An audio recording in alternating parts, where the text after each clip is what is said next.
आसनसोल की विशेष सीबीआई अदालत ने मंगलवार को कोयला तस्करी मामले में आरोप तय करने की तारीख तय की थी, लेकिन इस दिन 3 आरोपियों के अनुपस्थित रहने के कारण इस मामले का आरोप गठित नहीं हो सका। आखिरकार आज सुनवाई के अंत में जज राजेश चक्रवर्ती ने आदेश दिया कि इस मामले की अगली सुनवाई 3 जुलाई को होगी। उस दिन सीबीआई को आरोप तय करने को कहा गया है। इसके अलावा न्यायाधीश ने आरोप पत्र में नामित सभी लोगों को उस दिन उपस्थित रहने का आदेश दिया है। गौरतलब है कि इस मामले की चार्जशीट में 43 आरोपियों के नाम हैं। सीबीआई जांच अधिकारी उमेश कुमार सिंह, कई वकील और अन्य लोग मंगलवार सुबह आसनसोल सीबीआई विशेष कानून अदालत में उपस्थित थे। इस बीच इस दिन कई आरोपियों के वकीलों ने कोर्ट को बताया कि उन्हें इस केस की कॉपी अभी तक सीबीआई से नहीं मिली है। इसके अलावा आरोप पत्र में नामित 43 आरोपियों में से जयदेव मंडल और नारायण नंदा उस दिन अदालत में उपस्थित नहीं हुए। उनके वकीलों ने कहा कि वे चिकित्सा कारणों से उपस्थित नहीं हो सके, इसलिए मंगलवार को आसनसोल सीबीआई की विशेष अदालत में आरोप तय नहीं किए गए। अगली तारीख 3 जुलाई को निर्धारित की गई है। मंगलवार सुनवाई के बाद वकील अभिषेक मुखोपाध्याय ने कहा कि आज आरोप तय नहीं हो सका, क्योंकि आरोप पत्र में शामिल 2 लोग अनुपस्थित थे। जज ने आदेश दिया है कि अगली सुनवाई 3 जुलाई को होगी। आज कोर्ट में अनूप माझी उर्फ लाला, विकास मिश्रा समेत 41 आरोपित मौजूद थे। आज के कोर्टे अनूप माझी प्रेजेंट छिलेन। ওনার যে একটা 82-83 যে অ্যাপ্লিকেশন দেওয়া ছিল সেটা আমরা দিয়েছি, সেটা জজ সাহেব হিয়ারিং এর জন্য রেখেছেন এবং আমরা সিবিআই আমাদেরকে যে কপি সার্ভিস করেছেন সেটা অনেক ভলিউমিনাস হওয়ায় আমরা টাইম চেয়েছি সেটাকে রিডিউস করার জন্য। আজকে চার্জ গঠন হওয়ার কথা ছিল, আজই চার্জ গঠন হলো।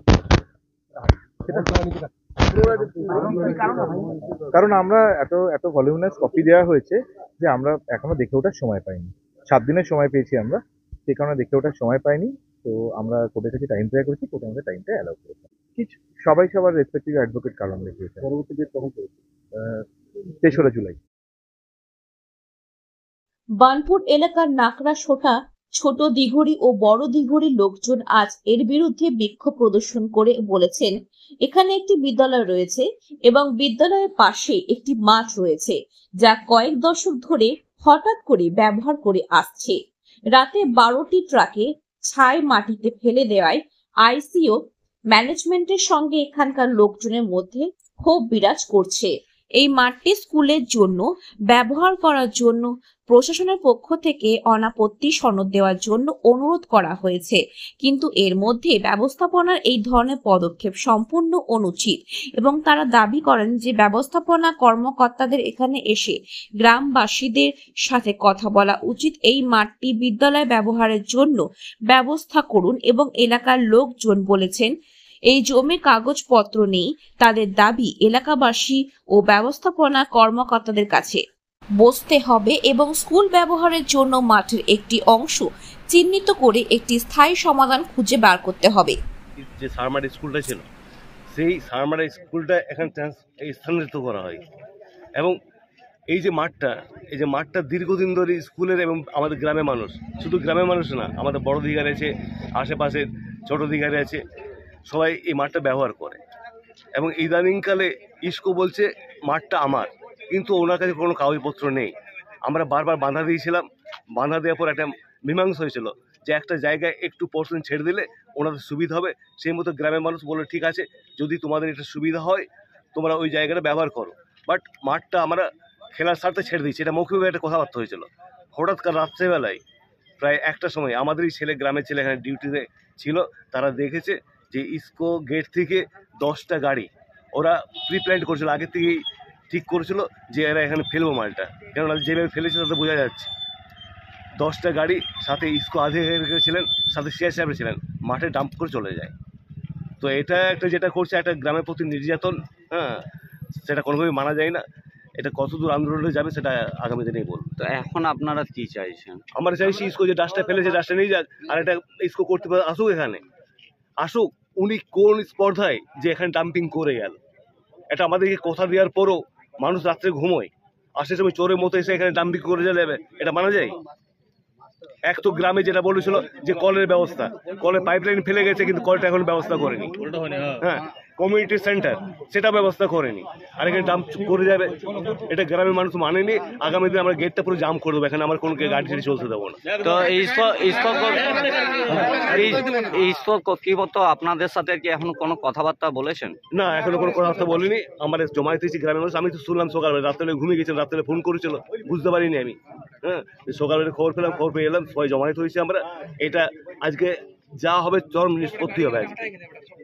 তো এখনো স্কুল কর্তৃপক্ষ আপনাদের সাথে এখনো পর্যন্ত কোনো ম্যানেজমেন্ট বা কোনো কেউ না, কেউ আসেনি। আমরা থানায় খবর দিয়েছি, হ্যাঁ, থানা পুলিশ আসুক, আমরা প্রয়োজন পড়লে আমরা গ্রামের স্বার্থে, এবং আপনারা জানেন যে আমরা নাকারসাদা মানুষ এখানে থাকি, একমাত্র ডাস্ট ছাড়া অন্য কিছু সম্বল নেই।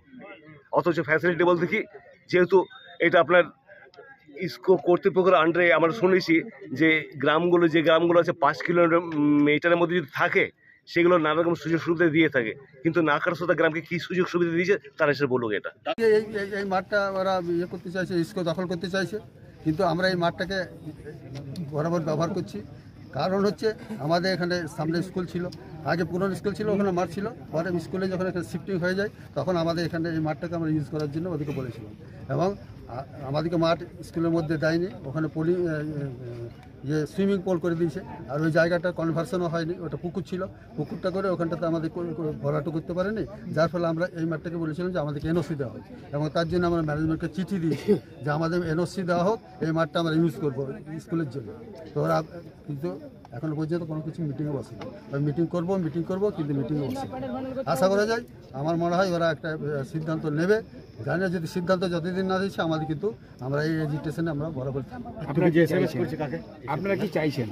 আমরা চাইছি এই মাঠটা এনওসি দিয়ে আমাদের স্কুলের জন্য মাঠটা দেওয়া, এবং যেমন স্কুলের মাঠ ছিল, যেমন আমাদের খোলা আছে সেই অবস্থা থাক। আমরা এটা যেমন পাবলিক ইউজ করছে বা এই স্কুলের স্টুডেন্টরা খেলা হচ্ছে, অ্যানুয়াল স্পোর্টস হচ্ছে। মাঠটা কি কতদিন ধরে আপনারা ইউজ করছেন? বহুদিন থেকে 50 বছর করা হচ্ছে। 50 বছর মানে আমাদের লং লাইফ আমরা দেখছি, আমরা ইউজ করছি এখানটা। তো কাল রাত্রেবেলায় কি হয়েছে? কালকে রাত্রেবেলায় ইন্টেনশনালি ম্যানেজমেন্ট ওরা এই জায়গাটাকে পজিশন নেওয়ার জন্য রাত্রেবেলায় কিছু সিএসএফ ফোর্স নিয়ে এসে 10টা ডাম্পারে ওরা মালটা ফেলে দিয়ে ওরা দেখলো যে এখানটা আমরা কিছু করতে পারবো কিনা, এই জন্য ওরা করেছিল। এবং ইন্টেনশনালি ওরা চাইছে, বাধা দিচ্ছেন? আমরা বাধা দিচ্ছি, স্ট্রংলি আমরা বাধা দিচ্ছি, কারণ আমরা চাই না এখানটায় ওরা ইয়ে করুক। এবং আমাদের নেগোসিয়েশনে এবং এনওসি দিয়ে আমাদের একটা ইয়ে করে ডিমার্কেট করে দাও, ডিমার্কেট করে বাউন্ডারি করে, যেটা আমাদের ডিসিশন নিয়ে যা করা করুক, আমাদের কোনো আপত্তি নেই। না, আপনার সাথে কোনো কথা বলেনি? আমাদের কোনো কথা বলেনি, আমরা তো কথা বলতে চাইছি বারবার। আমরা যে কথা বলুক, কথা বলে ডিসিশন নেও, আসছে না, না হলে এইভাবে আমরা করতে দেবো না। আপনার কোন গ্রামের মানুষ? আমাদের গ্রামের এখানে পুরো আপনার নাম? আমার নাম গোবিন্দ দুলাল মণ্ডল।